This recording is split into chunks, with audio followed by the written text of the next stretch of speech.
ఇక ఇవాల్టి టాపిక్లో వార్ అప్డేట్స్ గురించి మాట్లాడదాం.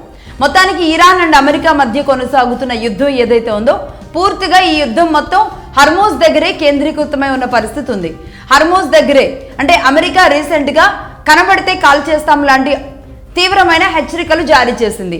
అంటే ఇరాన్కి సంబంధించిన నౌకలు కనబడితే కాల్ చేస్తాము అంటూ దిగ్బంధం చేస్తున్న పరిస్థితి ఉంది అమెరికా.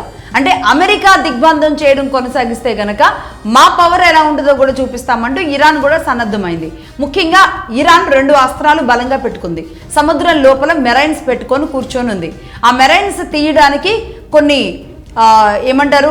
రోబోలను అమెరికా పంపించడం జరిగింది. రోబో మిషనరీని పంపించడం జరిగింది.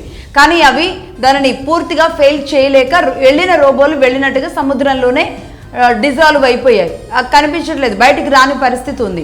సో ఈ నేపథ్యంలో ఇక్కడ ఇరాన్ ఎలా కాసుకొని కూర్చొని ఉంది అంటే అమెరికా ఎలాంటి బాణాన్ని సిద్ధం చేసుకుంటే దానికి అదే స్థాయిలో విరుగుడు బాణాన్ని సిద్ధం చేసుకుని ఇరాన్ కూర్చొని ఉన్న పరిస్థితి ఉంది. ఈ నేపథ్యంలో అనేక అంశాలు హాట్ టాపిక్ గానే ఉన్నాయి. మొన్న మధ్య మనం చెప్పడం జరిగింది, ఇరాన్ మొత్తం ఫైబర్ నెట్వర్క్స్ ఏదైతే ఉంటాయో ఆప్టికల్ ఫైబర్స్ ని ఇరాన్ మీదుగా వెళ్లే ఆప్టికల్ ఫైబర్స్ మ్యాప్ రిలీజ్ చేసింది. అంటే ఇవన్నీ ఇప్పుడు మా చేతిలోనే ఉన్నాయి. ఒక రకంగా మీ జుట్టు, ప్రపంచానికి సంబంధించిన జుట్టు మా చేతిలోనే ఉంది ఈ వైర్ల రూపంలో అనేది ఒక రకంగా ఇరాన్ చెప్పిన పరిస్థితి. దాంతో అందరూ ఇప్పుడు సైలెంట్గా ఉన్నారు. ముఖ్యంగా అమెరికా ఈ విషయంలో చాలా సైలెంట్గా ఉంది. ఏ మాత్రం అమెరికా దూకుడుగా వ్యవహరించినా ఒకవేళ ఇరాన్ ఇలాంటి డెసిషన్ తీసుకుంటే కనుక ప్రపంచ దేశాలు మొత్తం కూడా ఈరోజు నెట్వర్క్ కట్ అయిపోయేలాంటి సమస్య, అతి భయంకరమైన సమస్యని ఫేస్ చేసే దాకా పరిస్థితి వెళుతుంది.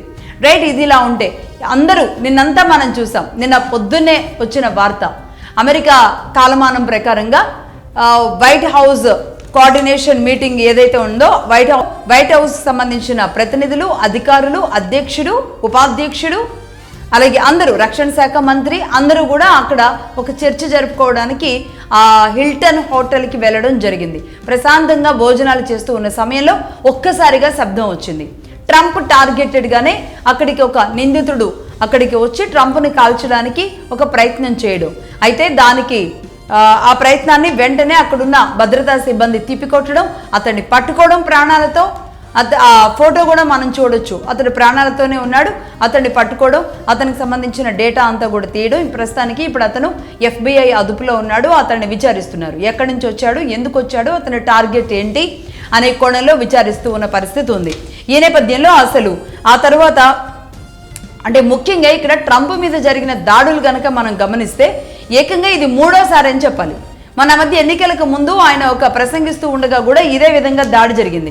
2024 జూలై 13న బట్లర్ కౌంటీలో జరిగిన ఎన్నికల ర్యాలీలో 20 ఏళ్ల థామస్ మాథ్యూ కుక్స్ అన్న వ్యక్తి ట్రంప్ మీద దాడి జరపడం, ఆ సమయంలో ట్రంప్ గారి చెవికి కూడా గాయమైనట్టుగా తెలుస్తుంది. ఇక ఆ తర్వాత ఫ్లోరిడాలో సెప్టెంబర్ 15, 2024లో దానికి ముందు అంటే ఆయన 24లో 2024లో కూడా ఇలాగే జరిగింది. వెస్ట్ ఫామ్ బీచ్లో ర్యాన్ వెస్లీ రౌత్ అన్న వ్యక్తి దాడి చేశారు. అలాగే ఇప్పుడు ఒకవైపు ఇరాన్ యుద్ధం జరుగుతున్న సమయంలో, ఇంత కీలకంగా ఉన్న సమయంలో ఏకంగా వైట్ హౌస్ కరెస్పాండెంట్స్ అందరూ కూర్చుని, అంటే ఎంత పకడ్బందీ టీం అక్కడ కూర్చున్నట్టు, అలాంటి సమయంలో వెళ్ళి కాల్పులు జరిపాడంటే దుండగుడు.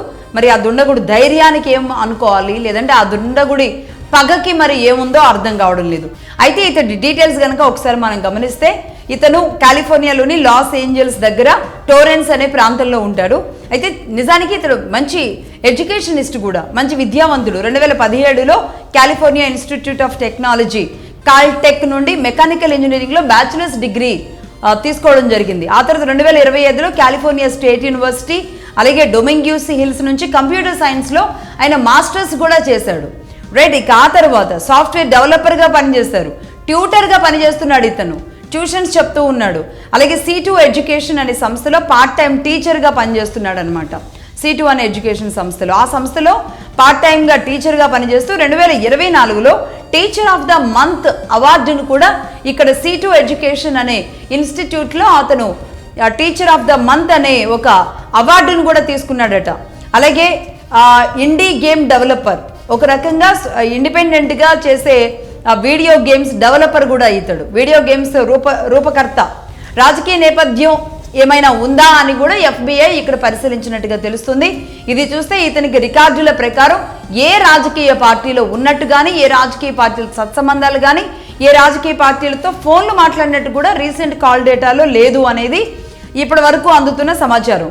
ఈ నేపథ్యంలో 2024 డెమోక్రటిక్ పార్టీకి చెందిన కమలా హారిస్ ప్రచారానికి ఒక $25 ఇతను స్పాన్సర్ చేసినట్టుగా అయితే తెలుస్తుంది. కమలా హారిస్ ప్రచారానికి, రైట్, డెమోక్రటిక్ పార్టీ తరపున, ట్రంప్ వచ్చి రిపబ్లికన్ పార్టీ తరపున. మేబీ అతడు ఏమైనా కరుడుగట్టిన డెమోక్రటిక్ పార్టీ అంటే ప్రత్యర్థి పార్టీ మెంబర్ మాత్రమేనా? అంత డబ్బు మరి కమలా హారిస్కి $25 ఎలా ఇచ్చాడు? అది కూడా అతను ఒక టీచర్ ఉద్యోగం చేసుకుంటూ, మేబీ సాఫ్ట్వేర్ డెవలపర్గా కూడా ఉన్నాడు కాబట్టి అది వేరే విషయం. అయితే ఇతడికి 2 సిస్టర్స్ ఉన్నారు, ఒక బ్రదర్ కూడా ఉన్నట్టుగా FBI రిపోర్టు ప్రస్తుతానికి వాళ్ళ ఫ్యామిలీ మెంబర్స్ని విచారిస్తున్న క్రమంలో ఇస్తున్న డేటా ఇది. ఇందులో భాగంగా ఇతడికి 2 సిస్టర్స్ ఉన్నారు, ఒక బ్రదర్ ఉన్నాడు. అలాగే ఇతడు పూర్వీకులు ఎవరు అనే దాని గురించి కూడా ఎంక్వైరీ చేస్తోంది FBI. ఎందుకంటే పూర్వీకులు ఎవరో తెలిస్తే గనక అసలు ఇతడు ఎందుకు ఈ నేరం చేయడానికి పురిగొల్పాడు, ఇతను వెనక ఎవరున్నారు అనేది పూర్తి డీటెయిల్స్ అండ్ డేటా వస్తుంది. నేను ఎందుకు ప్రతిసారి చరిత్ర తెలుసుకోవాలి అని ఎందుకు చెప్తున్నానో అర్థం చేసుకోండి. సరిగ్గా ఈ వ్యక్తులకి వాళ్ళ తండ్రి నుంచో లేదంటే వాళ్ళ తాత ముత్తాతల నుంచో ఏదైనా పగైనా ఉండాలి. లేదు అంటే డైరెక్ట్గా అధ్యక్షుడు ఇప్పుడున్న ట్రంప్కి అతనికి మధ్య ఇంకేదైనా విద్వేషమైనా అయి ఉండాలి. లేదంటే మూడవది ఇరాన్ అస్త్రమైనా అయి ఉండాలి. ఈ 3 ఉంటాయి ఖచ్చితంగా. ముఖ్యంగా యాన్సిస్టర్స్ యుద్ధాలు, అమెరికా ఎన్ని దేశాల్లో ఎంతమందిని మట్టుబెట్టి వచ్చింది, అకారణంగా ఎన్ని దేశాల మీద యుద్ధాలు చేసింది, అకారణంగా ఎంతమంది ప్రాణాలు కోల్పోయారు. వాళ్ళు పగ పెంచుకొని అమెరికా అధ్యక్షుడినో ఎవరినో ఏదో ఒకటి చేయడానికి దిగుతున్న పరిస్థితులు కూడా అనేక ఉన్నాయి నిజానికి ఈ ఇన్సిడెంట్స్ చూస్తుంటే కనుక, రైట్. ఇదిలా ఉంటే అసలు అమెరికా అధ్యక్షుడు దగ్గరికి వెళ్ళడానికి ఎవరికైనా సాధ్యం అవుతుందా? 1 కాదు 2 కాదు, ఏకంగా 3 సార్లు. అమెరికా అధ్యక్షుడిగా ఉన్నప్పుడు 2 సార్లు, అలాగే అమెరికా అధ్యక్షుడి కోసం యుద్ధంలో అంటే ఆ ప్రచారంలో ఉన్నప్పుడు ఒకసారి. ఎందుకు ట్రంప్ దగ్గరికి ఇంత దూకుడుగా ట్రంప్ని కాల్చడానికి అంత ఈజీగా వెళ్ళగలుగుతున్నారు?